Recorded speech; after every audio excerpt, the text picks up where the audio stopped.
study, and I think we are also fortunate that to have you today. It's a working day for all of us. So I would like to thank Professor Souvik to have contributed his valuable time on a working day. It's very difficult. So officially I thank you for this session before we even start. And I'm sure you are going to learn a lot. Just to introduce him briefly, he is an assistant professor in the Department of Applied Mathematics. He is also joint faculty with the School of AI. And that's how he would like to build physics. So I'll stop it here. But I'm sure it is going to be a learning experience for all of us together. Right? So handing over to you. Thank you. So welcome. So what I'm going to do is I'm going to basically, I want to make it interactive, right? So any question you have, please feel free to stop me, ask question in between. There will be things probably you will not understand, but I'll try to keep it very high level picture. In fact, give you a high level picture. Now as the talk says, it is about machine learning, AI. So I hope everyone has heard about AI, right? ChatGPT, I think at least everyone has. Anyone tried ChatGPT? Yes. For your homework with? No, right? That's probably not a good idea. It's not always correct, but yeah. So, yeah, but AI is not only about ChatGPT. But as I was introduced, right, I am from School of AI, where we work on developing AI algorithms, but I am also from Department of Applied Mechanics, where we look into mechanics problem, physics problem, mathematics problem. And the idea is that how AI can help us in solving problems related to science and technology. And that need not be limited to what I am talking about. There may be other aspects of science and technology where AI can be helpful. And AI cannot just be a buzzword. AI cannot run only based on because it can write a text for you. It has to be, there is something useful, that's why people are talking about it, and we'll see how it can help. For example, can it help the doctors? Because if it can, that's really useful, right? Can it help, let's say, the engineers and designers in decision making? If it can, that's what we will be interested in. Plus, I'm looking at dog and cat and all those things are probably good for testing, but in practice, you don't really need AI for that. You can do it, right? Okay. So, you said you have heard about AI, right? So, what do you understand by AI or machine learning? Can anyone of you tell me? What is your understanding? Basically providing a human brain to robots and algorithms. Right, that's AI. Have you heard about machine learning? While providing some techniques or providing the human capabilities and skills to our machines, and that they can perform the task. Okay, so then how are these two different? I will answer it, don't worry. You try to answer. I will anyway answer it, so don't worry. What is the difference between AI and machine learning? We just define the two things, right? Now think about the difference. If you can, or is there no difference? Like the computer programming and basically if we provide the robots and give the skills to those robots, then we can say that it's a machine learning is a sub part of AI. Right. That's I think a precise answer, I would say. Okay. So AI, what is AI? If I ask you, so first you need to understand what is intelligence. We as humans have a body, but what we think with is our brain, and that is intelligence. That's where the intelligence is coming from. The idea is, can we make a machine think like a robot? So AI is nothing but the brain, as I said, of a machine. It may need not be a robot, by the way. Robotics is something that we very closely relate to because that looks like a human probably. And you have seen probably many movies, sci-tech movies, so that's why you relate with that. But AI need not be related to robots. Robotics can be one application, but it need not be robotics. Okay. So in AI, we look to create algorithms which can help a machine do tasks, take decisions like humans. And since we are doing it artificially, we call it artificial intelligence. And then you hear about this machine learning and deep learning. These are probably buzzword to you at this stage. I mean, you have heard those terms, but you probably wonder what those are. Maybe you read some blogs on the internet, but you don't really understand what those are. So, machine learning and deep learning, machine learning specifically, is a set of techniques that can help us in achieving AI, which is artificial intelligence. And deep learning is a subset of machine learning. So deep learning is also machine learning. Now, think about what you see around. You are in Delhi, right? One thing you obviously see around is traffic. Can AI help us there? Autonomous car is one thing. Self-driving car, can you develop a car which can drive on its own? That's what can be one potential long-term application of AI. And that is what I shown here on the left. That is a self-driving car kind of demo or video which is moving around in a city. Now, what are the things you will need if you are going to develop a self-driving car? Can you think about it? What the car should do? As human, what do we do? First what we do is we observe. We observe whether there is a car, there is a dog, if you're sitting here, maybe crossing the road or not. So we observe. So we need data. So in this case, you will need sensors. As human, we have 5 sensors. That is the 5 senses. You can see, you can hear, you can listen. You can listen, you can taste, you can touch, and you can smell. These are the 5 senses we have. So these are our sensors. But for a system like this, the sensors will have to be some sensors or GPS or cameras. Those will become the sensors. And you will realize that what the sensors we are using are mostly vision-based sensors. And that's why one of the things you will listen about nowadays is computer vision, where they work on, and that is a subset of AI machine learning, that once you have a video, how you can detect things. Like if I show you a video like this, you can detect, right? There are cars which are in violet color maybe, there is a steering which is there is some control panels here. You can segment them. How can you teach an algorithm to do that? So that is necessary. This is a long-term goal, but the short-term goal is first to do, can you do that? Once you do that, at least you have the data in hand, you can understand the data. And this is very important. Data need not be information, it need not be knowledge. The journey is from data, how that data can be interpreted as information. Data can be bogus also. And how you can go from that information to knowledge. So this is the journey we are looking at.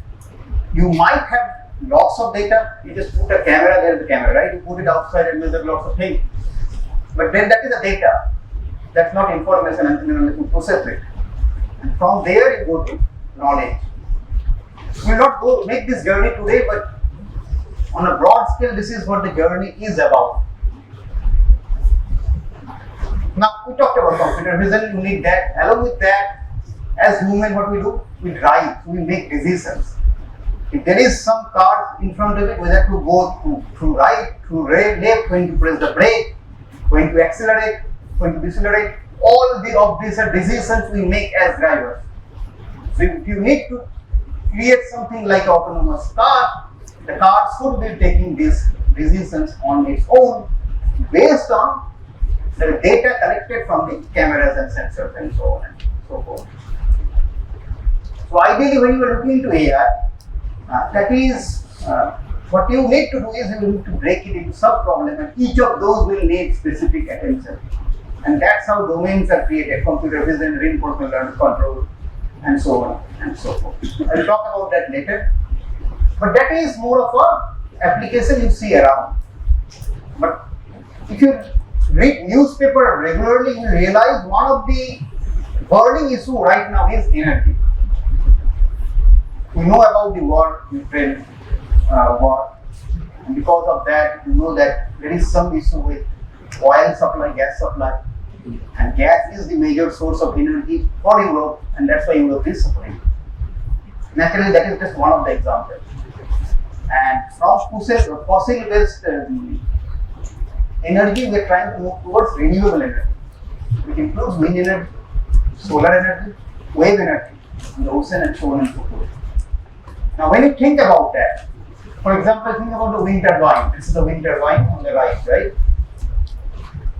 It is supposed to generate energy, but what is the role of an engineer? If you think about it, branch engineering is not very old, right? For 500, 600, 700 years, but people were building structures even before that. You go to any heritage site, you will see there are structures which are still standing. So then people were building things even before engineers were there. So the first thing you need to understand, what is the job of an engineer. The job of an engineer is not to build things. People were building it even before engineers were there. The job of an engineer is to build something while optimizing the cost and ensuring safety. So those structures were probably not optimized for cost, and that's why those are probably still standing. When we design, so by training I am a civil engineer. So we are taught in the civil engineering that when you are building something, you are building something to make it safe maybe 20 years down the line. Because that when you know that is the life and you know when you are going to maintain it. Because after 20 years that might not have a purpose, that structure you are building. Yes, if it is a nuclear reactor, you build it for 100 years. So that year may vary, but you don't build something just put whatever you have so that it stands perpetually. That's not how we do it.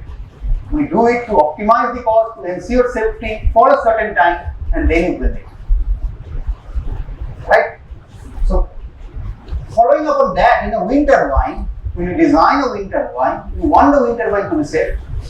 We want it to be operational, but we will also want it to maximize the energy output. So that's the purpose of a wind turbine. And then the question is, can AI help you? Can AI help you in giving a design of the wind turbine blade maybe such that the energy output is maximized? So these are the kind of questions we are looking at. And this is a very scientific engineering problem. Because design was supposed to be done by engineers. And the question is, can you upload it to AI? Now, obviously uploading everything to AI might not be a good idea. You might need a human-machine interaction. And that's probably the future. It's not about only AI. It's not about only I or NI. It's about probably the combination of both. How both of them can work in tandem. There are some things you can do better. There are some things AI can do better. And the combination is where probably the magic can happen. Right? But then, in machine learning, I said, or you said, that they are supposed to be algorithms, right? That we develop. But there is a word learning. That means it is learning something. So there are two questions you can think of. What is it learning? How is it learning? And from where it is learning. So to think about the last question, from where it is learning, generally I said there are camera and sensors, you are getting data. So it learns from data. And generally machine learning algorithms need lots of data. And that is fine, because in computer vision and all those domains, you can put a camera and you can collect lots of data. But that is not fine everywhere. Think about medical. You might not get more than 100 data. And in that case, what will you do? Your algorithm. So that's why it is challenging to use it in medicine. Because in medicine, you don't really have data. Because how many patients are there? And you need to collect those data and record them. And I will say, we India are not that good in recording at least medicine data. I mean, Western countries are far ahead in recording data. We are not. We are probably learning now, but we are behind. We are catching up, and that is a problem. So one of the things is that what can you do when there is less data? One is it not working? Okay. So what we are looking at is basically how can AI help us in science and technology. Okay, how can AI help in science and technology?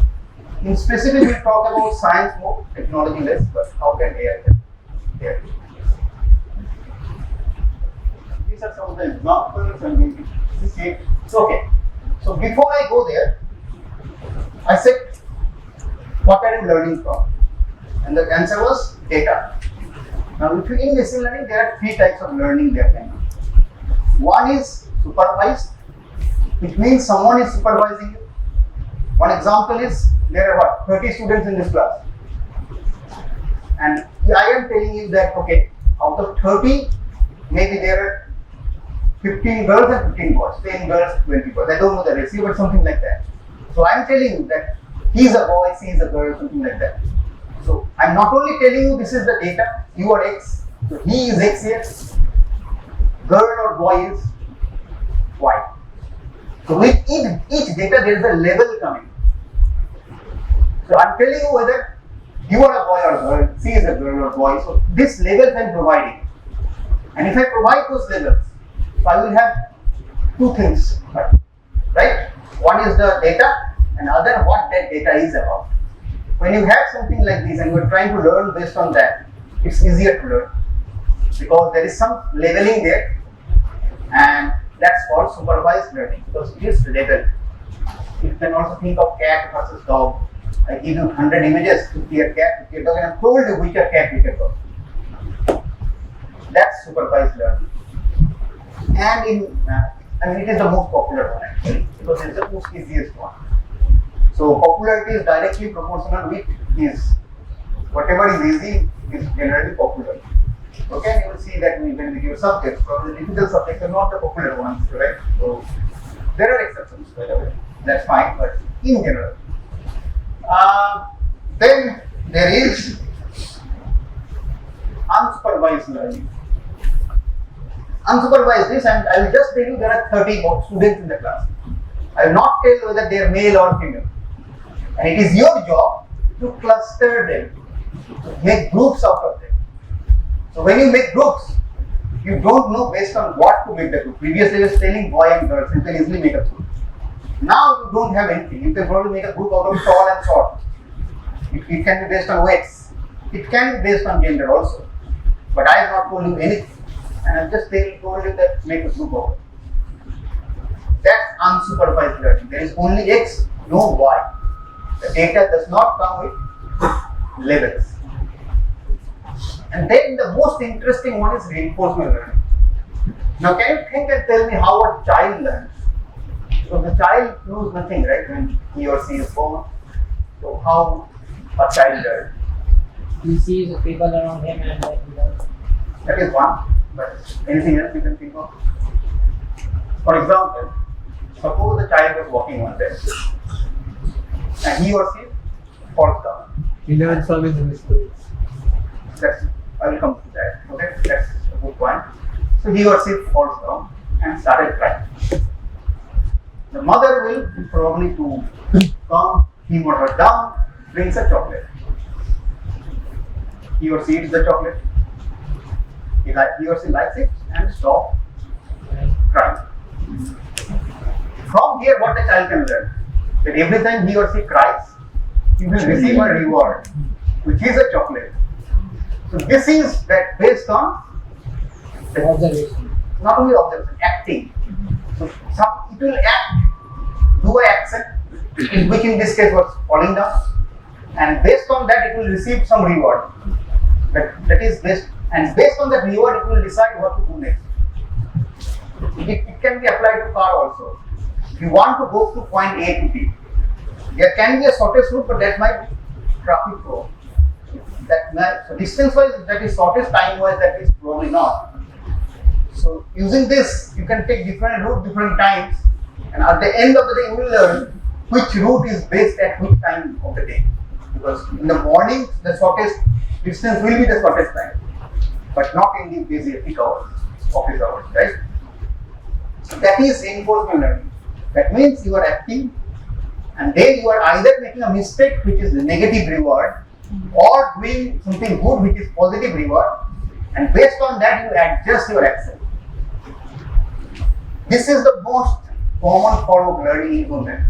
This is how we actually learn. Very few things are actually learned based on supervision. Supervised learning is not common in us. It's only in school or there you learn supervised learning. Otherwise, what we learn is either unsupervised, where you learn how to categorize, or reinforcement. With reinforcement being the most popular one. Okay.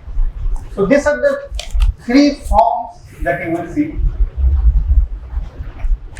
So occasional reward or punishment. So you get a punishment when you do mistake, right? So these are the broad categories of learning algorithms that you can have. So how can you actually give a reward or punishment to an AI? Correct. So in this case it was chocolate, right? In that case, 12 week class, let's say. 12. So you know about optimization dy by dx, 0 something like that you have studied. Okay, so suppose there is a curve. How do you know which is the minimal point in that? It's where the slope is 0. Okay, that is the thing. Gradient is 0. Okay. So you can think of a curve like this, so slope is 0.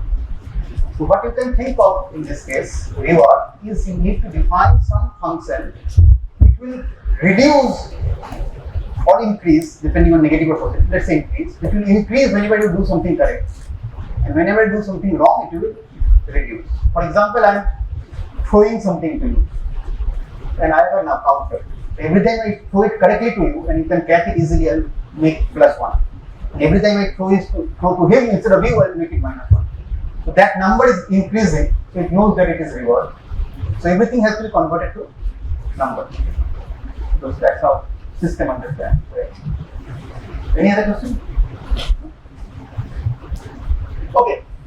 So now, what I was going to talk about, these were like things I thought you should know, but now coming to the main part. Can you define what is a scientist? There is a definition, don't look into it. But think about what is a scientist. Who will you call a scientist? You know Newton, you know Einstein, you have heard those names, right? Who performs experiments and tries to find and tries to discover new things. Okay. So basically, someone who observes and infers from that observation, and based on that observation, it infers something that was not inferred before. Right? Everyone saw that the apple falls downward, but it was Newton who realized that. What was the main point? Yeah. So he inferred that there is something called gravity and used it to do many other things, right? The observation is always in front of us. It's about the inference. It's about understanding. That's what a scientist is. That is one part. So Newton observed, and then he inferred that there is something, gravity maybe. But then what he did after that? Research, and then came up with formula. EMM by R square. Right? So if you think of a scientist, the journey is from observation to inference, which you can think of as some hypothesis and testing and all those things. And from there to some information. Yeah, and from there to some mathematical formula. So that is what a scientist does, right? Now, can you treat AI to be a scientist? Because if you can, what the AI will be able to do is discover new laws, like Newton discovered gravitation and many other things. Einstein then discovered relativity. So like that, there are other laws. If you can train an AI algorithm to think like a scientist, then it can, based on observation, and AI or machines are much faster in processing information than us. So it can process those information very quickly and come up with laws, governing equations. Like for example, force is equal to mass times acceleration. That's a law, right? Can you do that? The answer is yes. You can do that. We are working on that. People are working on that. So it seems it's possible. So this was what I was talking about. This was, right? Initially it was that Earth is at the center of the universe, everything is rotating. Then they said, no. Sun is at the center, Earth is rotating. And then based on that you combine it with Newtonian mechanics, Newton's law. And there is some simplification, and this is what they came up with. And this is what is used for sending satellites now to the space. That is the journey, right? And this journey was done not in 1 year, not in 1 year, not in 100 years. This started from some BC, I forgot, I think 200 or 300 BC, and the journey ended probably with Einstein. At least, and then it can go further also. So it's a story of 2000 years. And this is where AI can help. What human discovered in 2000 years, can AI develop in 2 days? That's the scale we are looking at. Because if you can, then there is huge potential. This can be a potentially excellent application of AI in science and technology. So it seems you can. So the journey is from data to understanding. Data is what you observe, understanding is your equations. And it seems you can. I am not going to this. As I said, there are things I am not going to. This is one such thing which will confuse you. So I am not going to this. But this basically tells you, if you have some observations, from there you can go back and identify the governing equation. Okay. And now one question that you should ask is that, okay, what is the point in rediscovering Newton's law? So that's already been discovered 500 years ago. But that's not the point. Rediscovering Newton's law shows us that this works. Now the idea is, can you use it on, let's say, medicine? Because in biology, most of the equations are empirical. You observe something, you do a curve fitting, and that's your equation. And what is the issue with those kind of equations? They will not generalize. You have some data, that's where it's working. If you go somewhere else, that fails. Physics does not fail. Physics is what the physics can be applied anywhere. You just have to be careful, obviously, but it can be applied anywhere.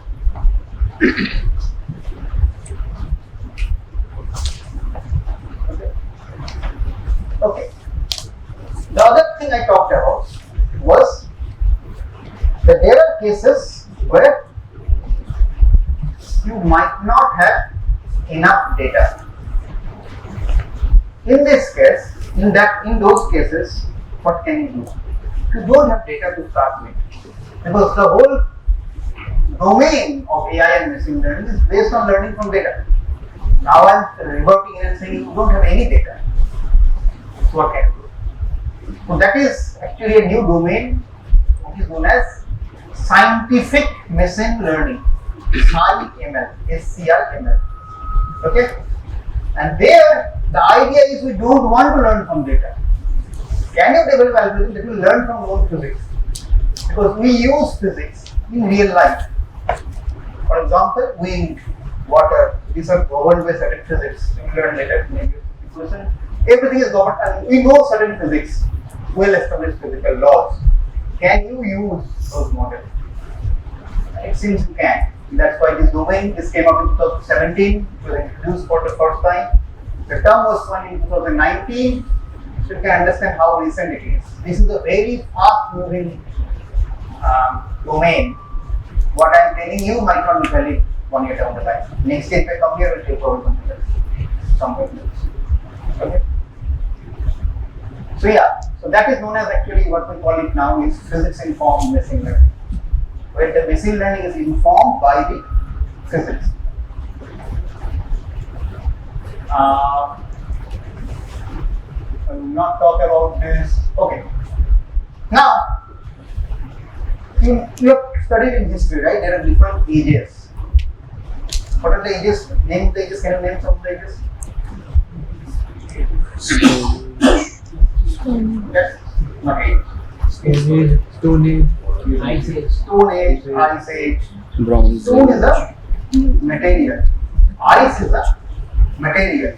Now is probably called silicon age, I don't know. But so what does it tell us? It tells us that probably the one most important thing that has governed human evolution over years is material. And that's why the name of the ages are in the name of materials. And now the question is, can AI help us in discovering new material? Now you said you were in class 12, right? Periodic table, you know, how many elements are there? Right? You can take any combination of those, static permutation combination. Take any combination of those, and that can potentially give you a new material. So there are so many possibilities here, right? And it may not be combination of two. It can be combination of 2, 3, 4, and go like that, right? There is huge possibilities, right? Now, from those huge pool of possibilities, we cannot probably taste all of them in our lifetime.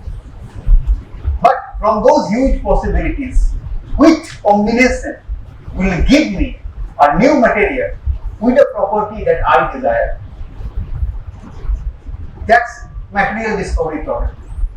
And by definition itself, it's a large exploration space because the possibility is huge. And so what can help us? Obviously AI will have some role to play here. Right? So AI for material discovery is a very important area, I can think of. Where you are looking at, tell me a material which will have high weight stiffness to weight ratio. That means it will be lightweight, but it will be very stiff. Why is it needed? Aerospace. So now you know space science has been democratized. So now private entities are into space. It's not only limited to power materials. But if you want to go to space, it's extreme weather. And you will need materials that can withstand that extreme weather to its best. That's why people are looking for different alloys. And AI can help you in discovering these alloys, new materials, with targeted property. Not only desired but targeted. You tell AI, give me the combination that will give me this property. Give me the material that will ensure fracture propagates in a certain way. So that's the idea. Okay? And that's actually very broad level idea. If you go into more details, you can tune at several levels. Even a single material can be tuned in a certain way. Its microstructure, the thing you see under a microscope, can be tuned in certain way to gain certain properties. So for example, this is one example. If you have a microstructure like this, it gives you negative Poisson's ratio. You are aware of Poisson's ratio? It's studied, right? Elastic Poisson's ratio. What is it? Lateral strain by longitudinal strain. That means when you pull something like this will reduce. And that's a common object. If you don't know, just take a rubber band, put it like this. This will reduce. That means it's a positive Poisson's ratio. What will negative mean? If I pull here, this will expand. Can you think of a material that will have that property? No, right? This material has it, for example. I mean, if you have a microstructure like this, you pull in this direction, it will increase in this direction. Where is it used? Two very common places, both related to defense. One is bulletproof jacket. Because in bulletproof jacket, when a bullet hits, it goes like this, deformed. And this will also deform, the stiffness will increase and it will stop the bullet from penetrating. Application number one. The other one, even more interesting, is anti-mine boots. You know about mines, right? Yes. You step on it, blast. Now what happens when it blasts? There is wave that is generated that propagates and hits you, and that's why you are probably dead. That happens. With anti-mine boot, what it does is it absorbs the wave. If it is absorbing the wave, the boot will get damaged, but the wave will not reach you. So you are safe. That's another application of this material discovery. So this tells us that on one end there is science, but science also is going or holding hands with technology. because science was developing a material having negative possibilities. Technology is developing a boat that is working as anti-mind, right? So science and technology always go hand by hand.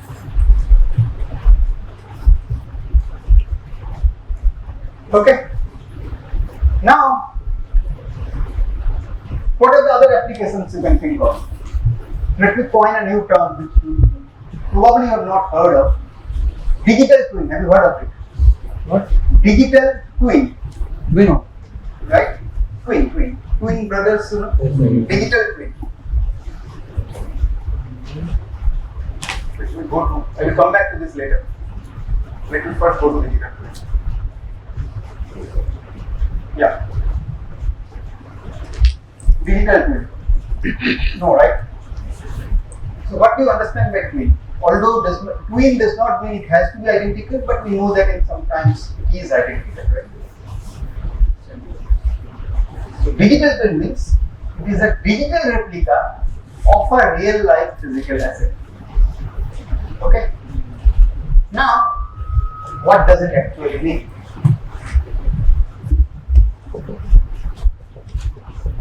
Think of physical system. Breeze, right? It can be anything. It can be a aircraft, it can be a human body, it can be a human organ, anything you can think of. That's a physical system. We'll call it physical asset.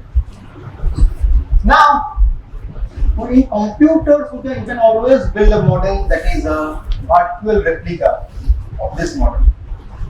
That means at this instant, at t equal to 0, t is the time, this and this are identical. Okay? But this is not a digital twin. This is just a virtual replica. Because at t equal to 0 they are same, but this will remain same perpetual because it's on your computer, it's digital. Whereas this one will be subject to maybe typhoon, maybe tornado, maybe hurricane, normal wind, load, fatigue load because cars are moving over it, and this will deteriorate. So at t equal to 0, both of these will same. But then this is subjected to different environmental effect and loads, so this will deteriorate. Whereas that will remain same. So sir, it basically means, for example, me and my photo. So my photo is virtual replica and Correct. At this stage, yes, but that's not a digital twin. It's just a replica. It's like a photo, exactly. What will be a digital twin is that when this is deteriorating, this should also deteriorate. Acha. Okay. If you can do that, that will be a digital twin. Okay? That means you need temporal synchronization because this was only at the current instant. In future, it will not be in synchronization with that. It will become different. If you can stop that, we will call it a digital twin.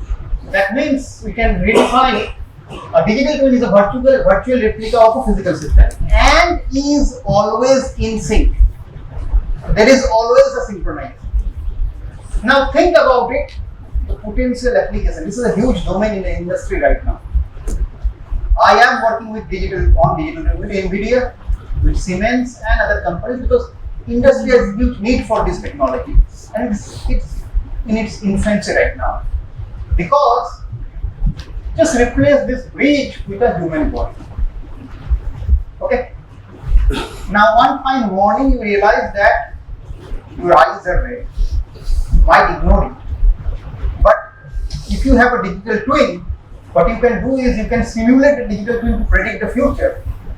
And that way you can detect some disease, maybe some fatal disease much before it was detectable before and cure it. So will provide medicine at an early stage. Even with a bridge, this bridge is there and bridges do fail. It's not like bridges don't fail. So then, if there is a digital twin, you can always simulate a digital twin to predict the future. Maybe 1 year future is even enough.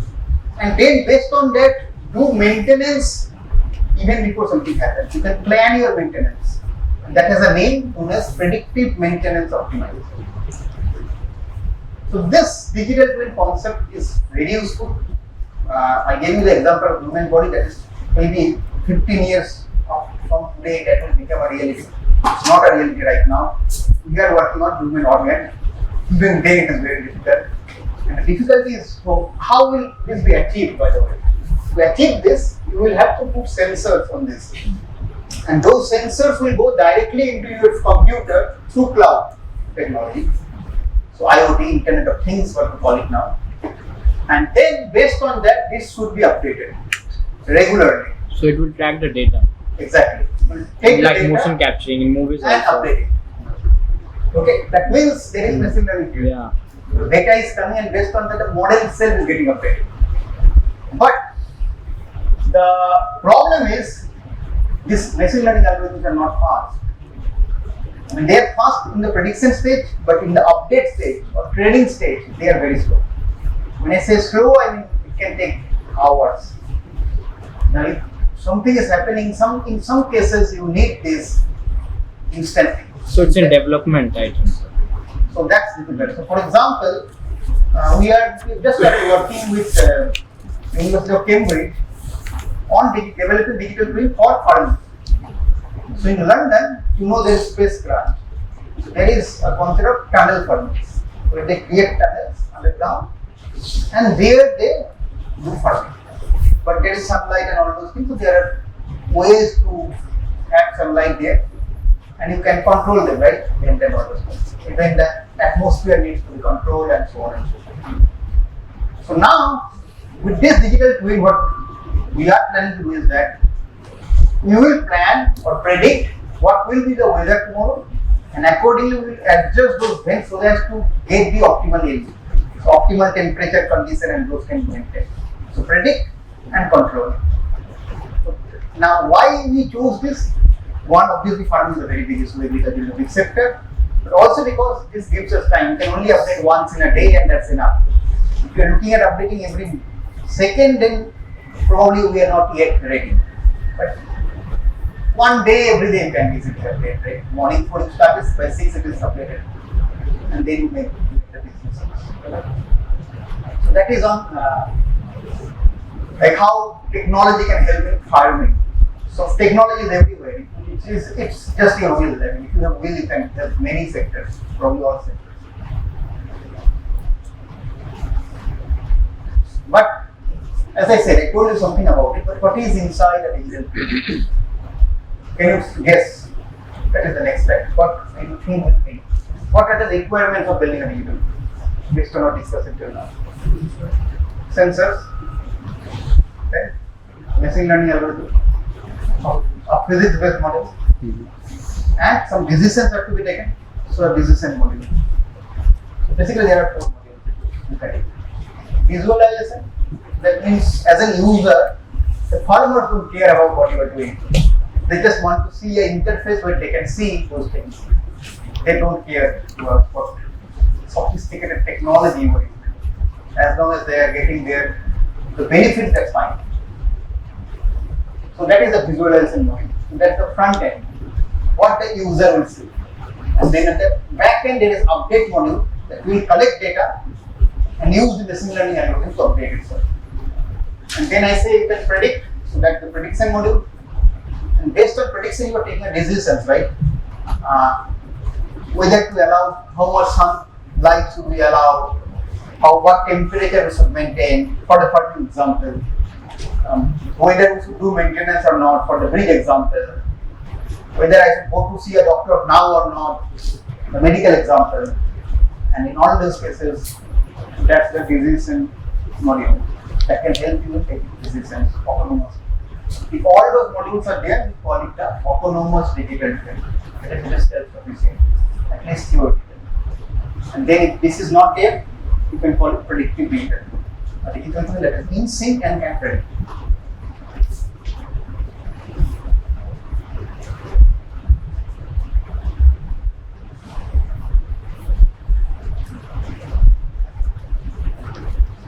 Can you please show that Slide. For you. So that components of digital. This one. No, sir. The next one. Yes, sir. This one.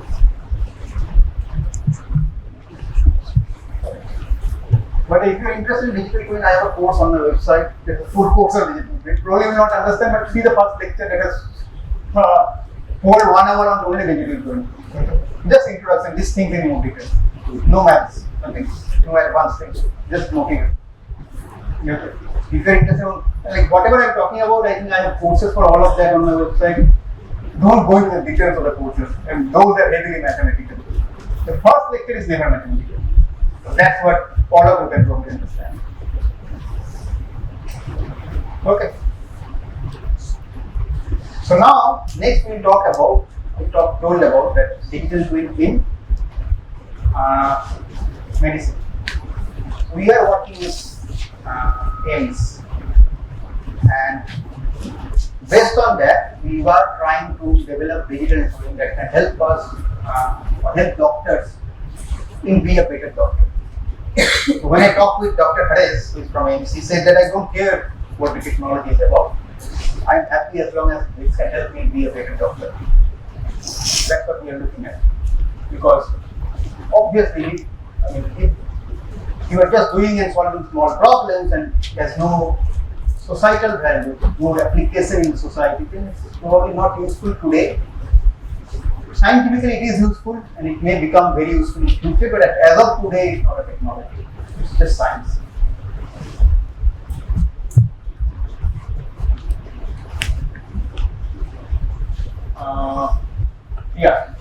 Digital twin in medicine can be a potential game changer.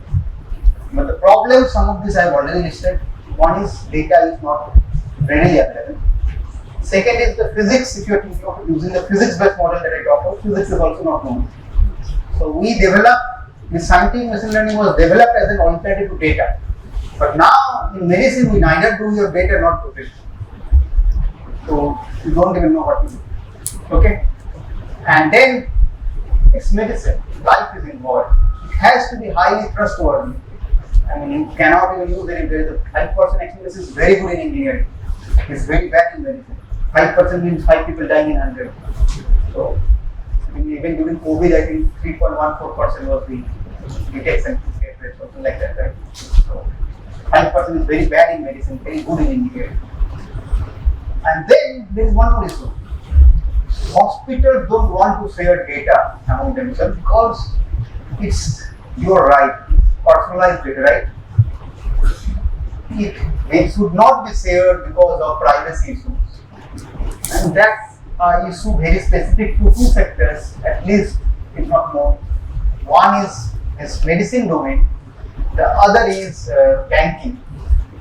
And that's why ATM card, you remember previously, if you know, previously if you have a SBI ATM card and if you are using it in some other bank, you can only use limited number of times and they were charging something. Because that data needs to be shared and there was a complication here between banks because they cannot directly share their data. So that has now been sorted with Visa and MasterCard, all those things. So now you can use with any ATM. But I think still there is charges, but that has been reduced. So that was the reason. This data privacy. That's a huge thing now. I think Facebook, for example, there was a legal case on Facebook for data privacy. So it's so big. Maybe not so big in India. It is not a good thing. So big is for India also, if you don't care. But Europe and US are very serious about data privacy. Okay. So for all of this, these are all buzzwords I'm giving it. I'm not talking about any of them, but there are ways to deal with it. For example, one I will tell you, federated learning. So that's a way how you can take data from different hospitals maybe without breaking the privacy. Like your data are at different sources, you can still train your model without bringing the data together. Okay. Now, in a very vague sense, you can think of like a central server, but it's not like that. Okay. But you can do that. And then other things I don't think, okay, there is something called gray box model, which we have actually coined, which deals with how you can fuse data and physics. So in reality, it's not only about physics, it's not about only data, it's about both how you can fuse them. But leaving all of this aside, when you think of if you are really thinking of developing a digital twin to assist the doctor, what do you think the digital twin should do? Think about it. There are many things the digital twin should do. First and foremost, it should do a job of a radiologist. If you have a report, it should be able to diagnose that and tell you if there is a potential, let's say, tumor or not. If there is, some issue with your report or not. So at the first level, it should be able to do the job of a radiologist. And that's where we are right now. Okay? Give me an image and tell you whether there is some issue or not. Right? In the second level, it's only reports are not enough. When you go to a doctor, he don't only tell you to take an X-ray or MRI. He also ask you to do a blood test. And those are written. You should be able to read those reports and process useful information from that. So one was assessing the image, the report, the medical image. The other is you have a report with sugar level, so hemoglobin, so and so on. You should be able to read those because it's not in isolation. This is what the doctor is saying. So the digital twins should do the same thing, right? So this is only at your diagnosis stage, and based on that it will diagnose. That is step one. Then with the diagnosis you go to the doctor. Now the doctor, how does the doctor act? The doctor during his or her MBBS have read so many books. Like in engineering we do 6 courses per semester, 4 years, 48 courses. So by the end you graduate, you don't have anything. So that's what, even for doctors that happens, obviously a bit more than probably engineers. So the risk is more, but the idea is that they read lot of literature, medical literature, and from there they learn. But the problem is, if you are treating, let's say, a diabetic patient, that's a regular thing because diabetes is so common in India. But if there is a rare disease, the doctor might not remember the medicine for that. Right. And this is specifically true for new doctors, right? The experienced ones may do. And Dr. Harris itself told me that, and it was his suggestion actually, that as a doctor, if a patient is there, and if I open a book there, the patient loses his confidence in me. And this happens. If a teacher is teaching by seeing a book, probably lose somewhat of the confidence. But if he is coming and writing on the board without saying anything, you say, okay, he knows so many things. That might not be always true, but that's how sometimes things are, right? That's how sometimes how we process things. That might not be true.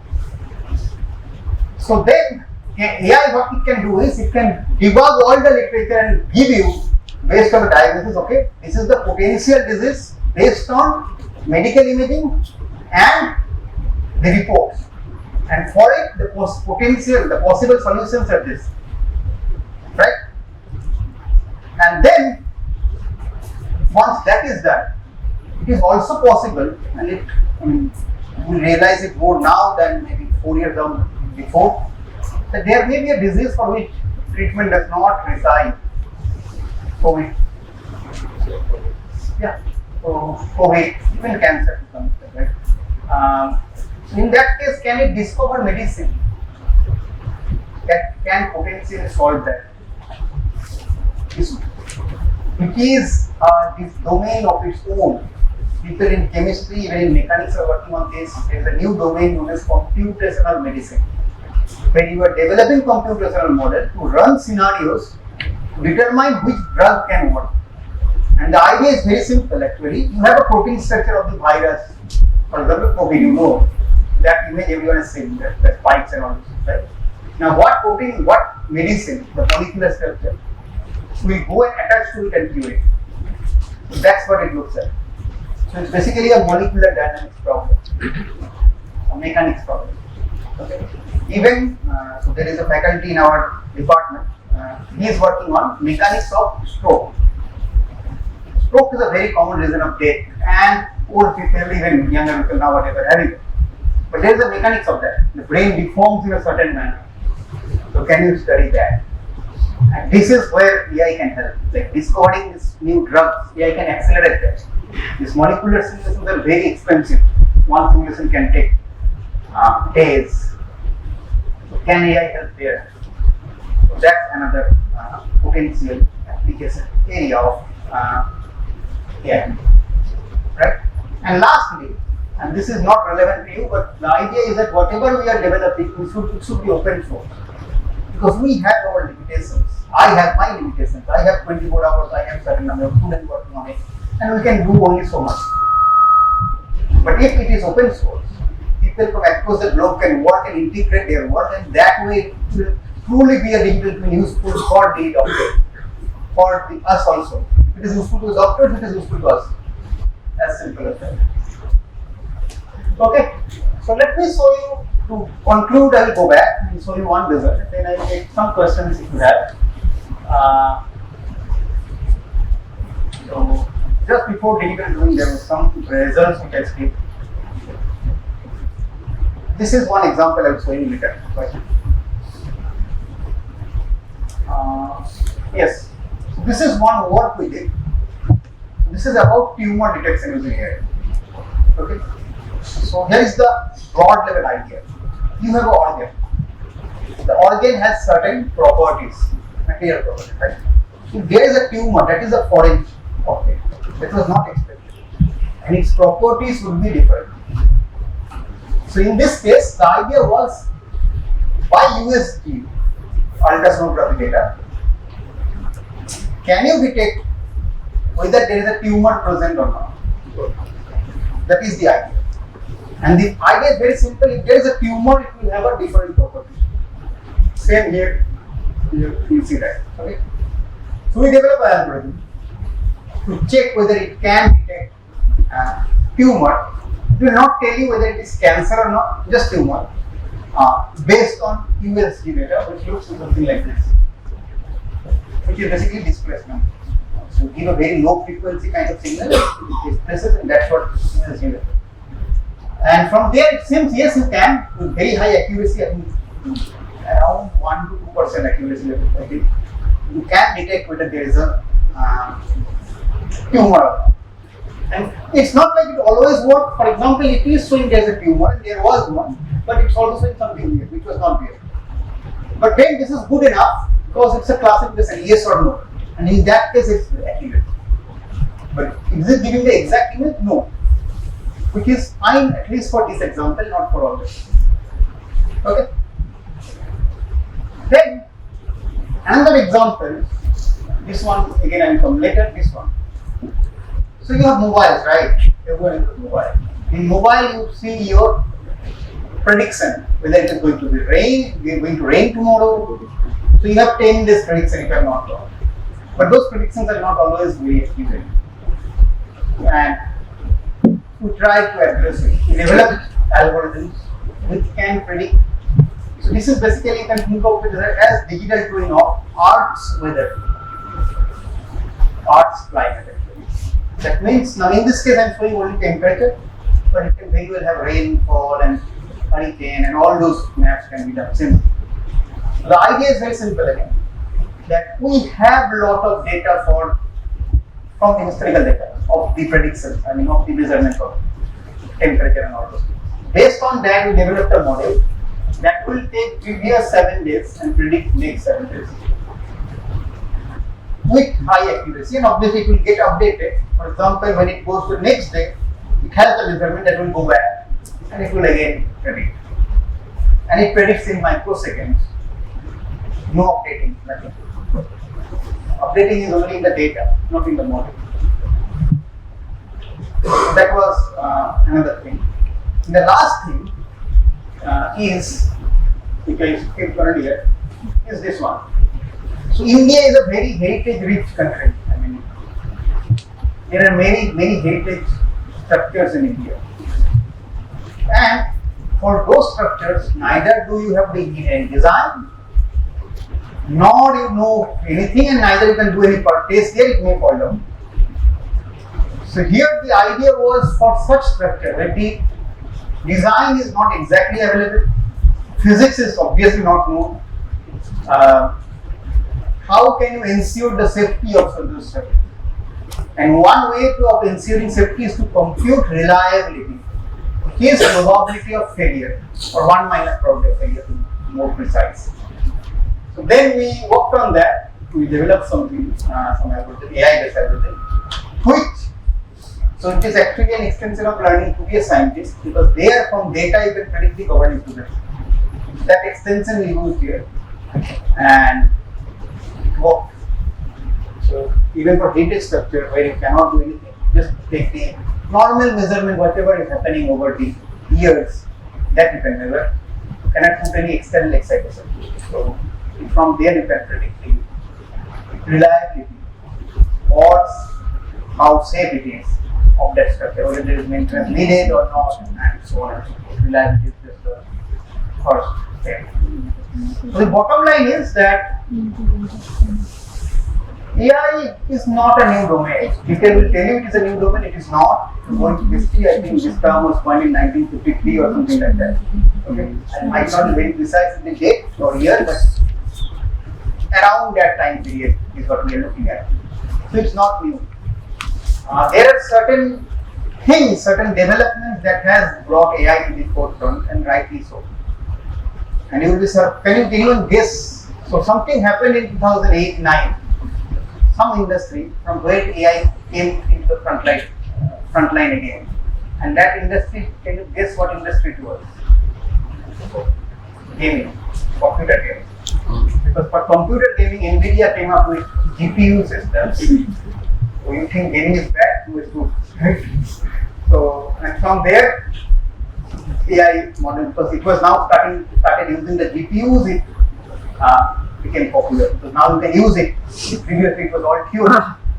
Now it has become a technology, you can use it. So that's how it came into front line. And then rapid development started. So right now it's very rapid. It will slow down in future. And that's probably not a bad thing, because once it slows down, then only the serious people will work on AI. Right now everyone is working on AI. So it probably is not a good thing to work on other areas also, and you can only work on AI if you are interested, not because everyone is. But the point is that it can have good impact. It can solve problems relevant to technology, relevant to science, relevant to engineering. And therefore, if you are interested in any of this, just to advertise School of AI and Applied Mechanics. School of AI was developed very recently because of this AI buzz that has come around, and you can. It fell down, it stopped. I don't know, it is working. I don't know why it is not coming. Anyway, so yeah. And the School of AI is offering in-tech programs and PhD programs. It is not a B.Tech program as of yet. Department of Applied Mechanics have a new B.Tech program, which is Engineering and Computational Mechanics, and there we teach along with mechanics stuff courses such as soft robotics, such as digital twin, such as machine learning, deep learning, probabilistic machine learning, reliability, and so on and so forth.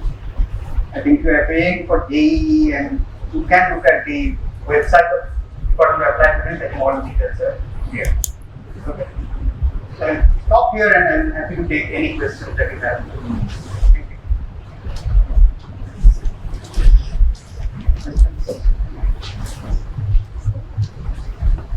Can digital twin can be used for drug trial or last trial? That is the idea. That is what we are. Yes, we can replace animal trial or No, because even no matter how accurate it is, at the end of the day, you will need certain permissions from certain agencies, and for that, it can reduce the number of animal trial or human trial. But completely eliminating it will be difficult. You cannot rely only on digital. For example, you have computer simulation, but still we do experiments in the lab. And the reason is very simple, that you cannot blindly follow a simulation. It is not there to replace the experiment. It is there to reduce the experiment, and so that you can do experiment in an intelligent manner only when needed. So trials will be reduced, not eliminated totally. Because at some stage you need some visual, and you need to see that it is working. Maybe digital twin is doing something wrong. You cannot trust it blindly. Yeah. does AI have disadvantage? Many? Many? Is the thing that AI is very dangerous? No, that's not the thing, I will not say that. But disadvantage is global warming. Don't talk about it. GPUs are huge, are hugely responsible for producing carbon dioxide. And that's one of the reasons for global warming. I think a huge GPU cluster. That is one disadvantage.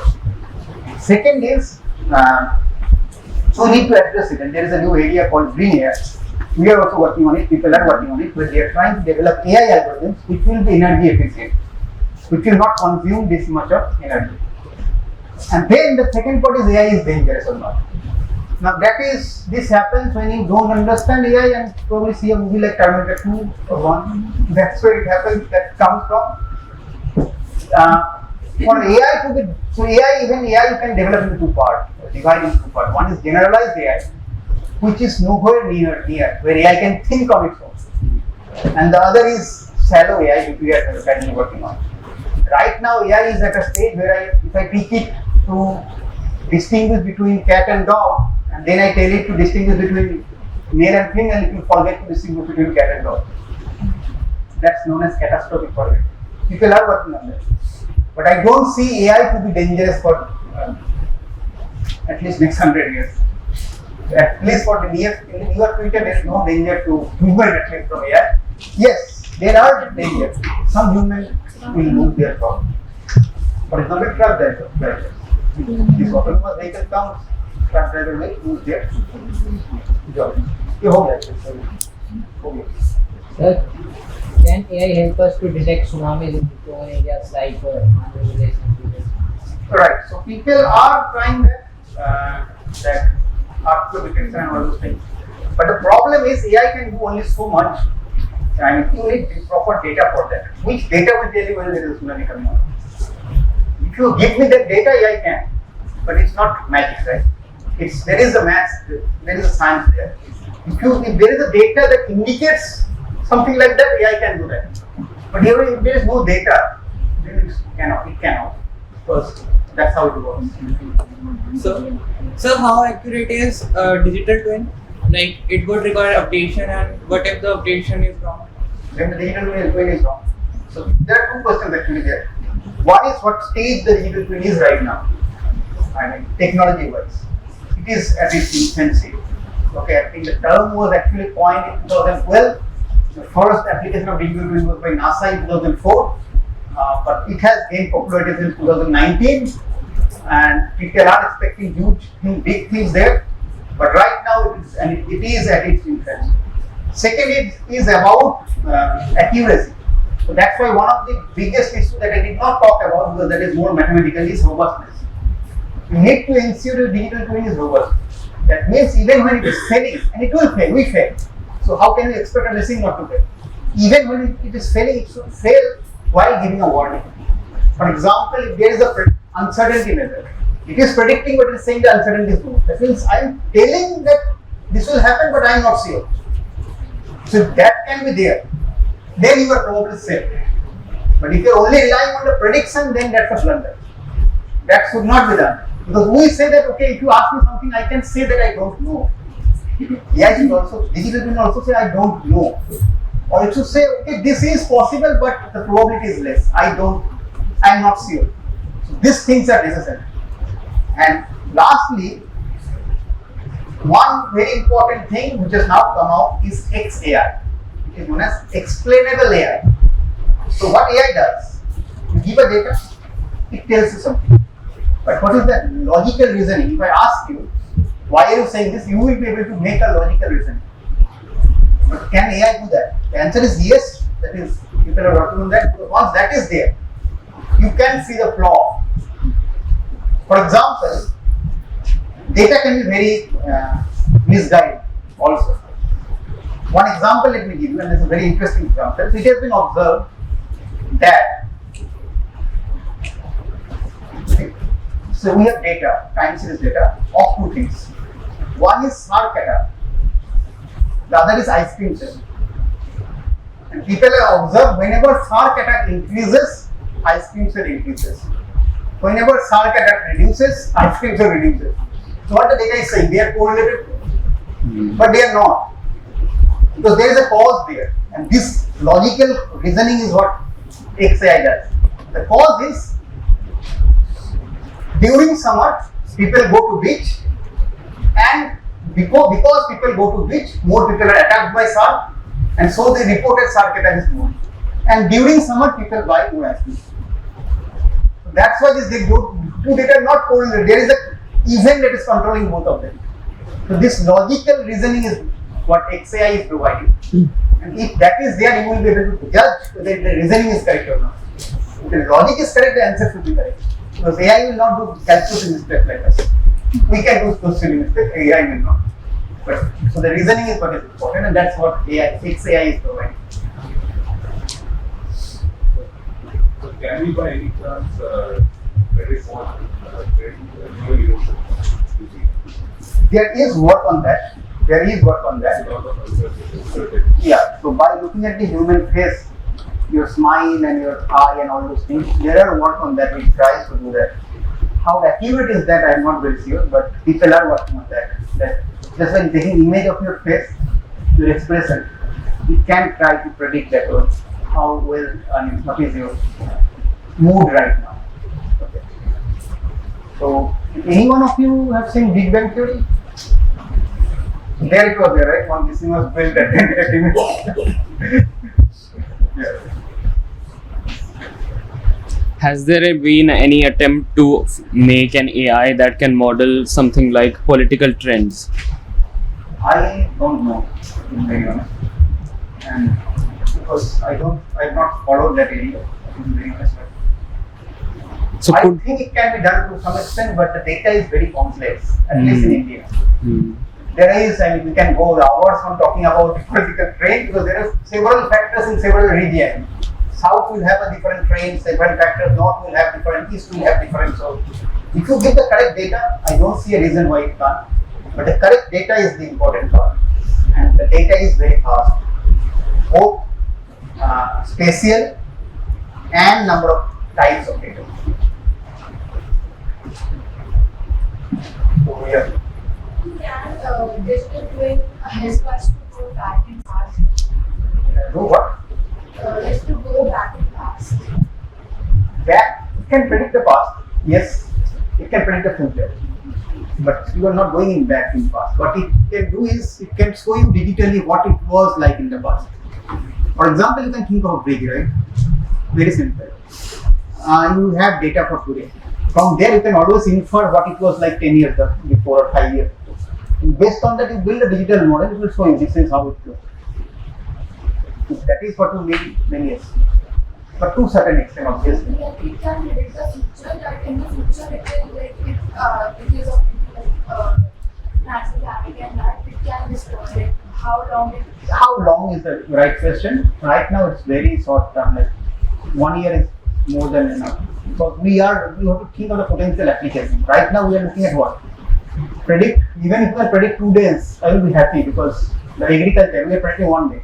And based on that, we are taking decisions. And what you are thinking of like 50 years, I think that's not possible right now with the current approach. The reason is very simple. You don't even know the factors which will emerge 10 years down the line. You can predict them, but they will not be exact. And the issue with time series modeling is the more you go in time, the more erroneous you will be. Because you predict tomorrow based on today. Then you take tomorrow's prediction to predict day after tomorrow. That means whatever error was there in predicting tomorrow is propagated. The error propagates. After a certain time, that is garbage. Right? So, how can we ensure that the false correlations that you said about ice cream sales increasing and shark attacks increasing, how can we ensure that they are reduced in AI? Error. In that those false correlations, the chance of them appearing, how can we reduce? AI will not reduce the false correlation. AI will tell you that there is a false. So that is known as latent variable. Some variable is there which is hidden, which you have not observed. AI will tell you there is a latent variable, and that is influencing this code. It will not tell you what is that variable. The variable I can explain and tell you that was the seasoning effect, the summer and winter thing. AI will tell you there is some variable which is controlling this, so they are not. Because this variable is missing, it looks like they are, but actually conditional independent. Okay? Yeah, sure. Regarding questions raised here, the emotion, most of the human emotions are programmed. You smile when you smile, become angry, then pay attention and everybody. But sometimes, and therefore, you can put them like variables. Variables like facial expression, sweating, or my blood pressure, my heart rate. We did one study sometime, actors smile. And this was the Times television. They gave us. We wanted to differentiate actors' smile versus real smile. So when actors smiles, it means breakfast is really important. And when actor is giving an actual smile to a friend, you will relax and you are happy. And this can be differentiated. So based on facial expressions, most of the algorithms for lie detection, intelligence, by base and sweating. Electrical when we sweat by electrical conductivity. The further thing is, we did one study, decision making. When you see an advertisement or something, you take a decision. Like go to buy it, you take right. And how you take a decision, it is also information theory. Like it has information which affects your emotion. And then you go for science. It's a knowledge. If you have to know something. So there's a lot of things which AI can help, because AI is data and you have the data in predict. More to the algorithm that predicted. Even in human behavior. Most of the time you know the friend or colleague is behaving in a programmed manner. The moment he is not behaving in a normal, what happened to you today? You always say, what happened to you? And that's what when this detection, the AI may not come up to that expectation. Now you know just add on to your wonderful talk. Let me add one more thing to that. One different. So this is how data can help in emotion or medicine, right? The opposite is also true. So I talked about one thing, right? Green AI. The AI, one of the drawback is it consumes huge energy, right? So in green AI, if you look into it, human brain, there is a nervous system, it consumes very less energy. So you can develop algorithms inspired by human nervous system. But don't think about ANN or artificial intelligence. That is not. That is not, because that consumes the maximum energy. You can modify it, like in human, whenever there is something going on, there is a spike in the nervous system, in synapses and all those things. You can. We are trying to bring that into the AI model, and that can save huge energy. Because right now, global warming, greenhouse gas effect, one of the major contributor is AI, or those huge GPUs and servers. You can take inspiration from biology, and there is also materials I talked about. There is bio-inspired materials, because it is said that nature is the best optimizer. So why not should we not take inspiration from the nature and develop materials that can often help us? So I think this is what I mean.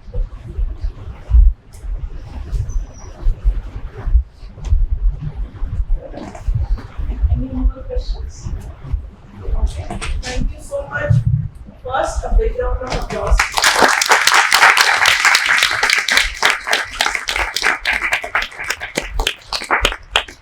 Thank you for the patient hearing and lots of wonderful questions. I'm sure you are going to have more questions in your head, but you have access to the board mind on his website. And I'm sure all of you are going to at least have a look at his website and what he has in store for you, right? It's the first chapters of each course that you are going to go through. The next session in this series we have from Professor Souvik in the Electrical Engineering Department, and the title when everything will be announced before. I also would like to thank Professor Deepak, who is a visiting faculty here from AIMS, and for his contribution to the session as well. Thank you so much. Big thank you to Professor Souvik. I think this session, I can tell you that having attended so many sessions, this session is very, very difficult. he touched upon many sectors apart from science and technology, so space science, agriculture, weather forecasting, healthcare, right? So he connected the dots very well. And I'm sure you might have appreciated that how a small equation can solve big problems, from prevention to diagnosis to cure, right? And in healthcare, we are not making doctors less good, but we are making them great doctors by intervention of technology. So whether you decide to be a doctor, an engineer, or anything else, you are going to use AI in the future. So with that note, let's wind up the session, and we have, of course, the food and refreshment waiting for you. We will have a small photograph session outside. So request you to all gather after that. Sorry, but before you wind up, I'll just take a last few words on that. Sure. So I hope we have had, actually, sir, we have had a wonderful session. I have enjoyed thoroughly, and I'm sure the children who have participated shows, how they have been involved. And I was just wondering whether, you'll be able to come down at the kids level, because you are, at the premier institute with a high university, you have come out so wonderfully. And I want to thank Dr. Souvik and my dear Renu and and professors who were there. Thank you so much. I think it's a wonderful opportunity our students are having, and it is only with their cooperation that happens here. I think as students, I never got this opportunity, and I want to really tell the kids it's actually rare to be here. And I think we profusely need to thank all those who are involved here, and a bit of it, if we can imbibe in our lives, I think, you are the future actually. So what is guiding you is, you have to be a futuristic person now. And I think the questions that have come, I was very impressed. So great going, and thank you so much. Thank you so much. Thank you. I think that's quite inspiring for all of us, and it motivates us